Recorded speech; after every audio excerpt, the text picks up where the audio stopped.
Previously on Ty's Hot Mess History, it sounds like Benji Boy was leaving his wife at home to deal with the shame of his affair that became public, while he went back to Europe and did whatever he wanted to do. Or whomever he wanted to do. And with that said, I think that we now know one of the reasons why Benjamin Guggenheim had a reputation for being a playboy. He earned it fairly. And on his last transatlantic trip on the Titanic in April of 1912, Benjamin was returning home to his wife and children with his Parisian mistress on board with him. But we'll get into their story in part 2. Now, let's fast forward 5 years to April of 1912. That puts Benjamin Guggenheim on the RMS Titanic after one of his many extended trips to France. Perhaps he brought back some Eiffel Tower snowballs for his daughters and held them in safekeeping in his luxury cabin. But without a doubt, the biggest souvenir that he was bringing home from Paris was for himself. It was his mistress. Let's get into it. But first, if you like these videos about the most scandalous people from yesteryear who make Ty's Hot Mess History a time capsule for the culture, subscribe and hit the notification bell so that you can know every time that I upload one of these videos or every time that I live stream. And hit that like button to support this video. Thank you. Now, on to why you are here. When the Titanic made its maiden and final voyage not quite across the Atlantic Ocean in April of 1912, she was carrying some of the richest people on the planet. American businessman Benjamin Guggenheim was in that number. He had made this trip back and forth from New York to Paris several times in order to conduct business for the family empire. And as far as his wife knew, or at least as far as she cared to put on for the public, all of the European trips that he took without her were business trips. But Benjamin was known to mix business with pleasure. He had highly profitable business operations in Europe, so he would often make a lot of transatlantic trips. But beyond offering a destination to handle his business, Europe, and France in particular, was a place where he could cheat on his wife in peace and not have to worry about those nosy American news reporters. For there was certainly evidence on record that he didn't mind cheating on his wife. But there doesn't seem to be any evidence of a divorce suit filed by Mrs. Guggenheim to get rid of her cheating husband. By this time, his wife knew. Heck, everybody knew. But she seemed to be content to turn a blind eye to his cheating. Shut her mouth and endure, because that was her price to pay for the privilege of being able to call herself Mrs. Guggenheim. All of this to say that it's absolutely no surprise that Benjamin would have been coming home to New York from Paris with a mistress in tow, flaunting her on the ship in front of all of those friends that he and his wife shared in common. Oddly enough, Guggenheim had been in perilous conditions on sea 2 years before the Titanic sank with one of the Titanic's most controversial survivors, J. Bruce Ismay. He was the agent of the White Star Line, the man who was famously portrayed in James Cameron's Titanic film as the man who pushed the captain to speed across the Atlantic in order to make record time and to make headlines, and as the coward who got into a lifeboat along with women and children instead of dying an honorable death along with the other gentlemen. Well, in 1910, Ismay and Guggenheim were on the Mauretania, which was also referenced in the Titanic movie, and the two men happened to be aboard the Mauretania during a storm that caused the captain to have to cut down her speed. On that voyage, Benjamin Guggenheim was returning home from Paris after having established a factory there for his business, the International Steam Pump Company, to perform work for the French government. And it is highly likely that it was on a business trip like this one that he would have met his mistress who left Paris with him to travel to New York aboard the Titanic. Her name was Leontine Aubart. Leontine was born in Paris in 1887. She was 24 years old when she boarded the Titanic on April 10, 1912, at Cherbourg, France. Benjamin, by the way, was 47. Leontine went by the name Ninette. She was a nightclub singer. Benjamin paid for her ticket and also the ticket of her maid, Emma, and his valet, Victor. For the first few days, it was nothing but partying it up on the grandest vessel to ever hit the waters, with Benjamin acting like he didn't have a wife in New York City, dining and dancing with Ninette and having a blast while his wife was at home, being a mother to their daughters. But trouble came at 11:40 p.m. on April 14th, when Titanic hit the iceberg. After the collision, Leontine and her maid Emma went to see what had caused it. They went to inform Benjamin and his valet, telling them that the ship had struck an iceberg, to which Victor replied, "Never mind icebergs. What is an iceberg?"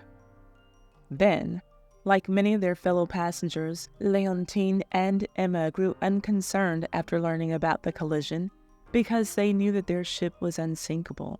So Leontine returned to cabin B35, her luxury stateroom, to go back to bed. But not long after, she would have to get up again, along with her maid, and they would not be returning to their cabins. They left their rooms in order to get up on deck and into a lifeboat, for the unsinkable ship was in fact sinking. Benjamin and his valet saw to it that Leontine and her maid both escaped the disaster, helping them get into lifeboat number 9. Translated from French to English, this is how Leontine described it. Quote, "We were in our night clothes. Lifebelts were put around us. On the deck, there was no commotion. Every one of them a perfect gentleman, calmly puffing cigarettes and cigars and watching the women and children being placed in the boats. Emma got into the lifeboat, and then I. We were the last women to leave the ship. Those Englishmen, still with cigarettes in mouth, facing the death so bravely that it was all the more terrible." End quote. From the safety of lifeboat number 9, both Leontine and Emma would endure the freezing cold of the wee hours of the morning, then be rescued by the Carpathia. As for Benjamin and his valet, Victor, there would be no lifeboat, no rescue ship. After Benjamin went to wake up his mistress to tell her to get on deck because the ship was sinking, he reportedly gave this message to a steward: "If anything should happen to me, tell my wife I've done my best in doing my duty." There don't seem to be any reports of Benjamin Guggenheim trying to save himself. He and Victor changed into their finest evening clothes and waited to die. And after both men helped many women and children get into lifeboats, Titanic survivor Rose Ickard said that she saw Benjamin put a rose in his buttonhole, and she heard him say, "We've dressed up in our best and are prepared to go down like gentlemen." And that's what happened. Both men went down with Titanic, and neither body was ever recovered. That was the end of his life, but that would not be the end of Guggenheim's scandals. Meanwhile, on the Carpathia, Leontine was able to send a Marconigram to let her loved ones in Paris know that she had survived. And after that, she pretty much had a mental breakdown. All that she could have known was that whatever plans she had made with Benjamin were as dead as he was.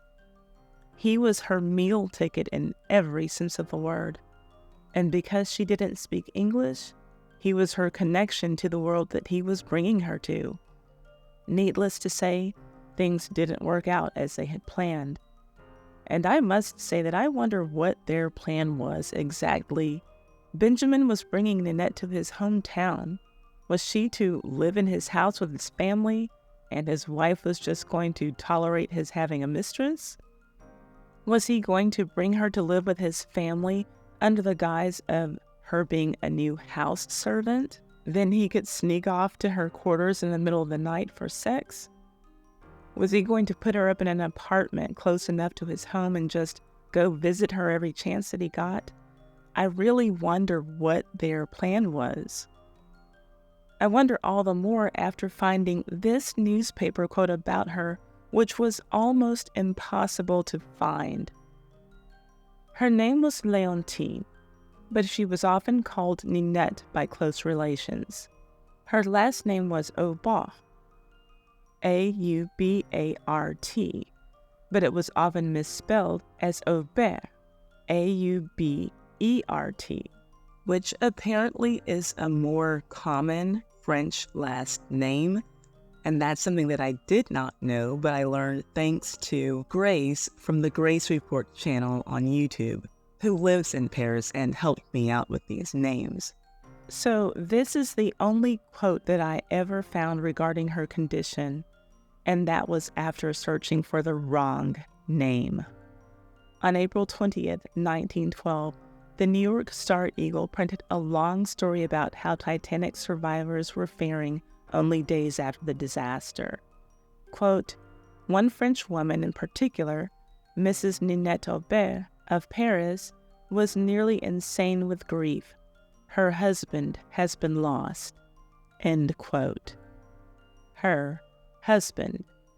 This had to have gotten back to Mrs. Guggenheim, but clearly none of the writers of that day were able to put together that she had been traveling with one of the most famous men whose name was often in big, bold letters in their other Titanic stories, and that the husband who Ninette was speaking of was none other than the already married Benjamin Guggenheim.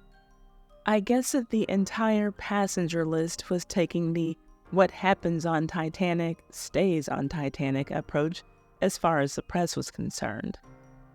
After arriving in New York and receiving basic medical treatment, Leontine was able to return to France in early May of 1912, thanks to the White Star Line for making travel arrangements possible for her and her maid to return to Europe on their ship called the Adriatic.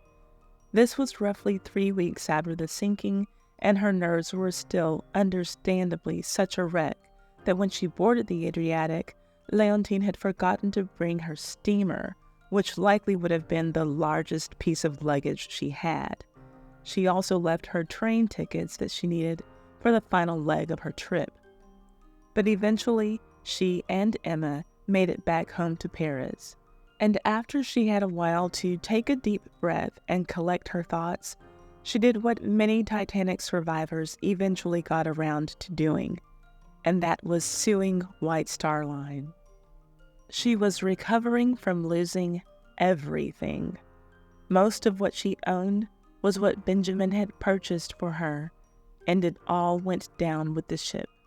So when it came time to list all that she needed to be compensated for, she got very detailed. Leontine wanted to be paid for getting sick and suffering permanent injuries from having been subjected to the cold air when she was on the lifeboat. After all, she was rather scantily clad because she had been dressed for bed. She claimed to have been sick, sore, and lame. She also wanted compensation for mental pain, anguish, distress, and impaired senses and faculties. She said that her health and constitution were shattered and her nervous system had been permanently affected. And then, of course, she placed a claim for her lost belongings. I had many trunks of hats and dresses. Nothing could be taken with me. She also had 4,000 pounds worth of jewels in her cabin that Benjamin Guggenheim had purchased for her. And of course, she included that in her suit as well. That's quite an expensive lot of jewelry, especially for a mistress. You'll want to stick a pin in that and keep it fresh in your memory for when we return for the conclusion of this story, in which we'll cover the aftermath of the Guggenheim family, and I will also list my sources. In the meantime, the men weren't the only ones having fun in the sack with much younger lovers. Madeline Astor, the widow of the richest man on the Titanic, John Jacob Astor, had some fun with a much younger boxer about 20 years after the Titanic disaster. Well, it was fun until it wasn't. I published a story about their wild saga of a romance that you can see here. I will leave a link to it in the description box. This video has been brought to you by me. Well, my Patreon is a sponsor for this video. If you like these dirty scandals on my channel, then you'll love my Patreon, Ty's Too Hot Hot Mess History. It has all of the stuff that I can't talk about or show here because it's just too hot, too violent, too sexual, too graphic, too much. Come and join us there for the hot Hot Mess History. The link is in the description box.